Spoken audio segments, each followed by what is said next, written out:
All right, welcome everyone to another deep dive. Today we're taking a look at something that's becoming more and more important every day.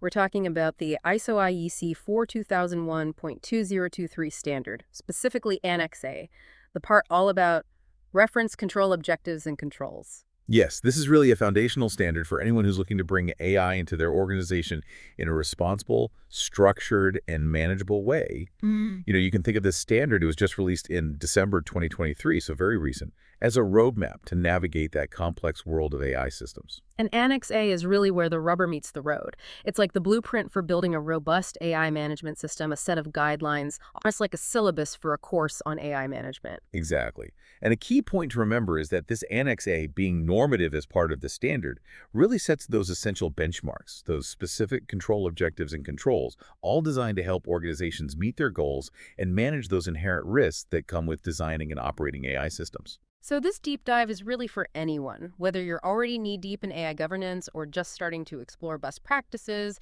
It's like a workshop, really getting into the nitty-gritty of Annex A. And it's important to remember from the start something that Annex A makes very clear in its general introduction, Section A.1, that while it offers this comprehensive set of controls, it's not a mandatory checklist. Organizations have the flexibility to adapt and even create their own controls, as long as they align with the broader principles of the standard. That's right, and specifically, that flexibility is mentioned in Clause 6.1.3 of the standard. It's about understanding those core principles and applying them intelligently, not just blindly ticking boxes. And for those who are interested in delving deeper, Annex B, which we won't be covering in detail today, provides a lot of very practical implementation guidance for all the controls we'll be discussing in Annex A. It's there if you need it.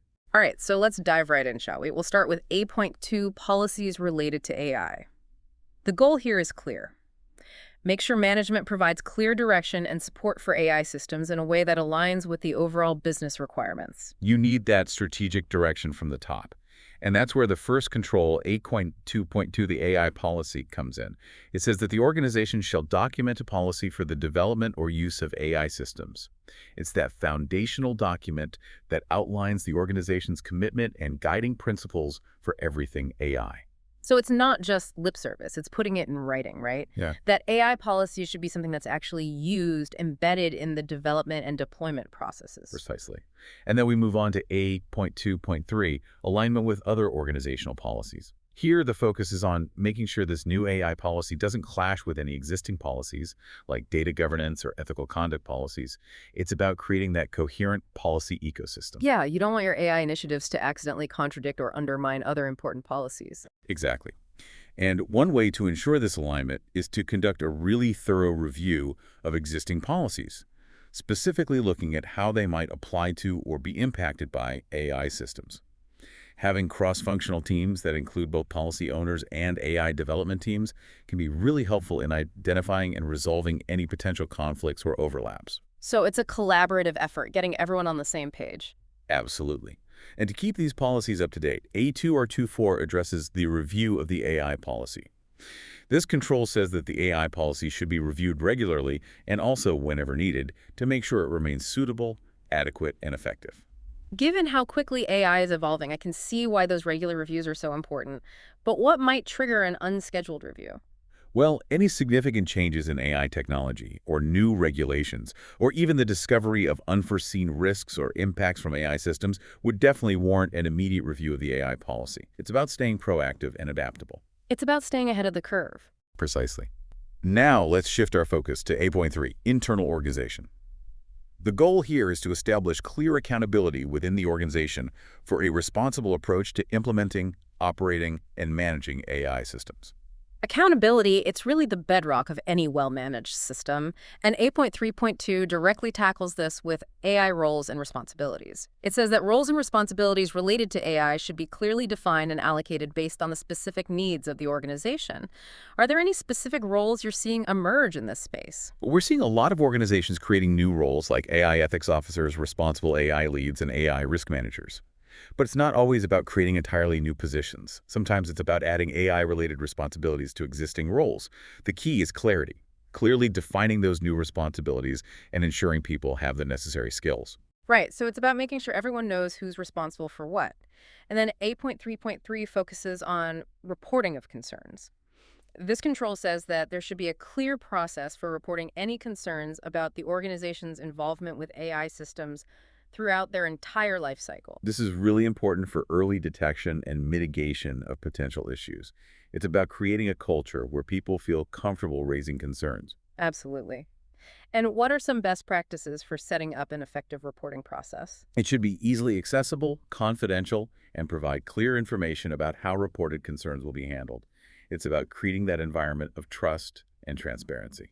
Okay, let's move on to 8.4, resources for AI systems. This section focuses on making sure the organization accounts for all the resources involved, including components, assets, and everything else, to fully understand and manage risks and impacts. Right. It's about looking at the big picture. Exactly. 8.4.2, resource documentation, is where it all starts. The control says that the organization shall identify and document all the resources required for activities at every stage of the AI system's lifecycle, as well as any other relevant AI-related activities within the organization. This documentation is crucial for several reasons. It helps with risk assessment, auditability, and business continuity. Yeah. It also makes maintenance and future scaling much easier. So it's really about having that comprehensive inventory, right? And then following controls zoom in on specific categories of resources. Right. 8.4.3 focuses on data resources, requiring documentation of all the data used by the AI system. This includes details like data sources, characteristics, and usage. Given the sensitivity around data, what are some key things organizations should be documenting here? Well, it's important to capture details like the origin of the data, its format and volume, any known biases or limitations, and how it's acquired, stored, and processed. Having a clear data lineage is becoming more and more important for accountability and compliance. Absolutely. Then we have ACARD 4.4, which looks at tooling resources, requiring documentation of all the tools used throughout the AI system's lifecycle. This could include anything from software libraries to development environments. How does documenting these tools contribute to better AI management? It provides transparency, ensures consistency, and helps us understand dependencies and vulnerabilities. It's about having that clear record of what's being used and how. Exactly. Then 8.4.5 tackles system and computing resources, requiring documentation of the hardware, software, and infrastructure that the AI system relies on. What level of detail are we talking about here? It should cover specifications, configurations, and dependencies on specific infrastructure components, like servers, cloud platforms, or specialized hardware. This is important for performance monitoring, troubleshooting, and capacity planning. Makes sense. And finally, within the resources section, we have 8.4.6, human resources. This control focuses on documenting information about the individuals involved in the AI system. It's not just about names and titles. It's about capturing their expertise, roles, responsibilities, and competencies. Making sure you have the right people with the right skills is essential for responsible AI management. It's about having the right team in place. Precisely. Now let's move on to 8.5, assessing impacts of AI systems. The objective here is to assess the potential consequences of AI systems on individuals, groups, and society as a whole. This is where we start looking at the broader implications, right? Exactly. And 8.5.2 sets the stage with AI system impact assessment process. This control says that organizations need to establish a process for assessing these potential consequences. So what makes an effective impact assessment process? It should be comprehensive, considering both positive and negative impacts, and involve diverse stakeholders. It should also be an iterative process conducted throughout the AI system's life cycle. It's not just a one-time thing. Right. And to make sure these assessments are taken seriously, 8.5.3 focuses on documentation of AI system impact assessments. It requires organizations to document the findings and keep them for a certain period. So why is this record keeping so important? It provides a historical record, demonstrates due diligence, and informs future decisions. It's about learning and improving over time. Then 8.54 and 8.5.5 dive into the specifics of what to assess. 8.5.4, assessing AI system impact on individuals or groups of individuals requires assessing potential impacts on specific individuals or groups. Right. This could include things like privacy, safety, fairness, access to opportunities, and non-discrimination. It's about understanding how the AI system might affect different demographics or vulnerable populations. So it's about looking at the potential impact on real people. Absolutely. And then 8.5.5 broadens the scope with assessing societal impacts of AI systems, requiring organizations to consider the potential broader societal implications. What are some examples of societal impacts they should be looking at? Things like the impact on employment, education, public discourse, environmental sustainability, and overall societal well-being. It's about considering the big picture, the potential ripple effects. It's about understanding the potential consequences for society as a whole. Exactly. Okay, let's move on to A.6, which covers the AI system lifecycle. Yep. This section aims to ensure that organizations have defined objectives and processes for the responsible design and development of AI systems from start to finish. It's about embedding responsibility throughout the entire journey of the AI system. Precisely. And 8.6.1 kicks it off by setting the stage for responsible development. 8.6.1.2 focuses on objectives for responsible development of AI system. The control says that organizations should identify and document specific objectives to guide responsible development and put measures in place to achieve them. How do we make sure these objectives aren't just empty words? They need to be specific, measurable, achievable, relevant, and time-bound, those good old SMART objectives. And they should be translated into concrete actions integrated into the development processes. Right, so it's about making them actionable. Then, 8.6.1.3 looks at processes for responsible AI system design and development, requiring organizations to define and document the specific processes they will use for this purpose. Exactly. This could involve things like established development methodologies, ethical review boards, bias detection and mitigation techniques, and rigorous testing specifically for AI systems. It's about having a clear roadmap for how to develop AI systems responsibly. Precisely. Then 8.6.2 dives deeper into the different stages of the AI lifecycle. 8.6.2.2 focuses on AI system requirements and specification, requiring organizations to define and document the requirements for new AI systems or major enhancements. Why is it so important to get this right at the beginning? Clear requirements are essential for guiding the development process, ensuring the AI system does what it's supposed to do, and providing a basis for verification and validation later on. If the requirements are vague, the development can go off track and lead to unintended consequences. Right, so you need that solid foundation. Following this, APOS 6.2.3 focuses on documentation of AI system design and development, requiring organizations to keep a detailed record of the whole process.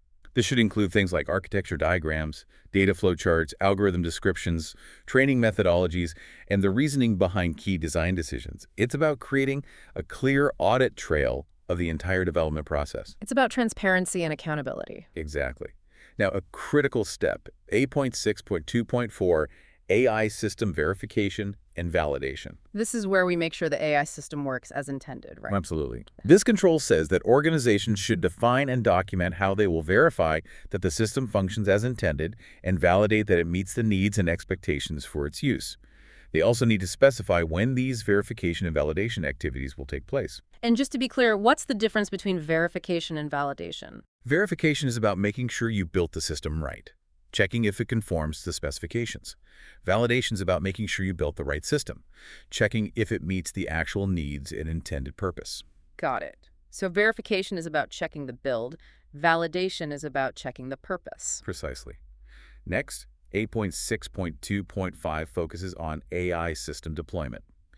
The control here is that organizations should have a documented deployment plan and make sure all the necessary requirements are met before the AI system goes live. This is about minimizing the risks of going live and ensuring a smooth rollout, right? Exactly. A good deployment plan should include details about the deployment environment, rollback procedures, communication strategies, and monitoring plans. And once the system is deployed, 8.6.2.6 covers AI system operation and monitoring. Right. This control requires organizations to define and document the essential elements for ongoing operation, including system and performance monitoring, repairs, updates, and user support. Why is continuous monitoring so important for AI systems? It's crucial for detecting performance issues, identifying potential biases, and ensuring the system continues to operate safely and effectively. Then, 8.6.2.7 looks at AI system technical documentation.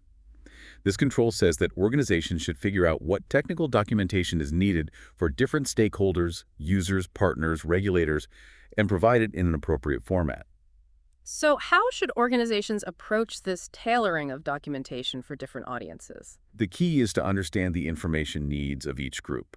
Users might need user manuals and FAQs, while regulators might need detailed technical specifications and audit trails. The level of detail and the language used should be adapted accordingly. It's about meeting the needs of each specific audience. Precisely. And finally, in the AI lifecycle section, we have 8.6.2.8, AI system recording of event logs. This control requires organizations to decide when event logging should be enabled, with the minimum being when the AI system is in use. Why are these event logs so important? They can be really helpful for troubleshooting, auditing, and understanding system behavior over time. They provide that historical record. And what kind of events should ideally be logged?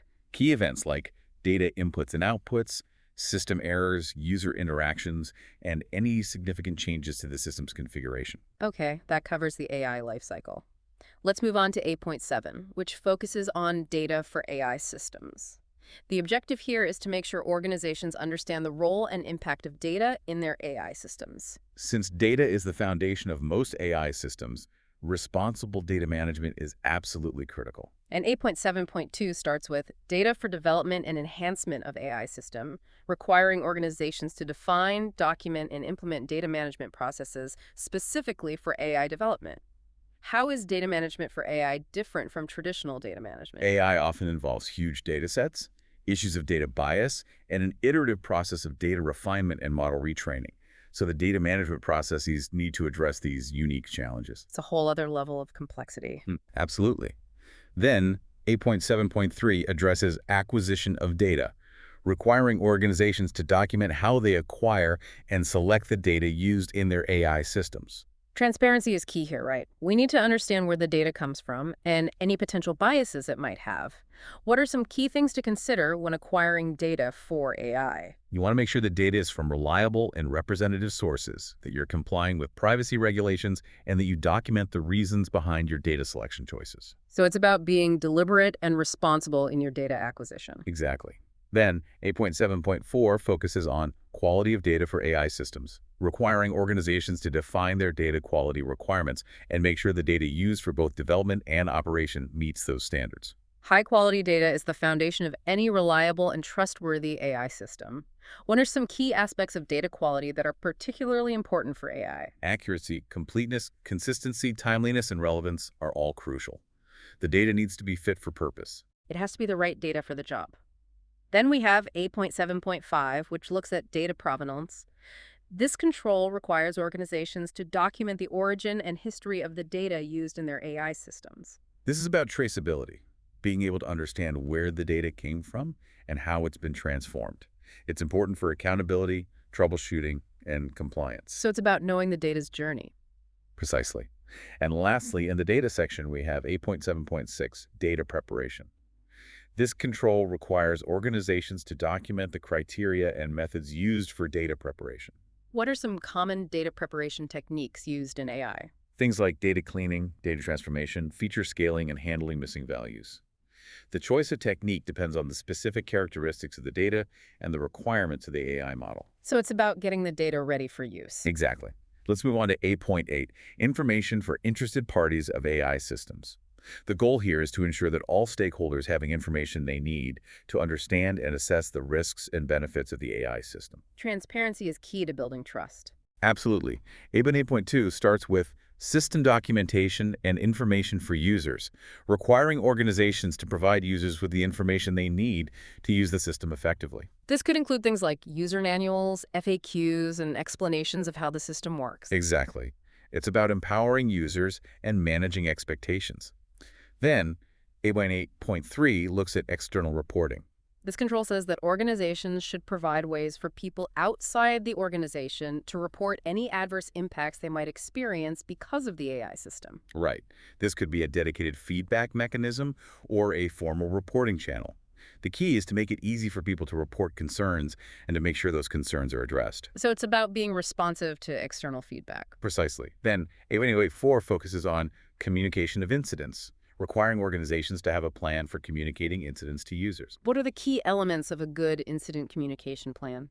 It should outline who's responsible for communicating, the channels they'll use, the level of detail to be provided, and how they'll keep users updated on the resolution. It's about being transparent and keeping users informed. And lastly, in the section, we have A.8.5, simply titled Information for Interested Parties. This control says that organizations need to figure out and document their obligations for reporting information about the AI system to different stakeholders. This could go beyond just users to include regulators, business partners, or even the general public.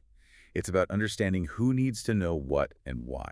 What factors should organizations consider when determining these reporting obligations? Legal and regulatory requirements, contractual obligations, industry best practices, and the potential impact of the AI system on different groups. So it's about taking a broad perspective and considering all the potential stakeholders. Exactly. Now, let's move on to 8.9, which focuses on the use of AI systems. The goal here is to ensure that AI systems are used responsibly and in accordance with established policies. It's about putting principles into practice. Exactly. AY 9.2 starts with process for responsible use of AI systems, requiring organizations to define and document the processes for ensuring responsible use. What are some examples of such processes? Clear usage guidelines for employees, protocols for data input and output monitoring, and procedures for addressing misuse or unintended behavior. It's about having those safeguards in place. It's about creating that culture of responsible use. Precisely.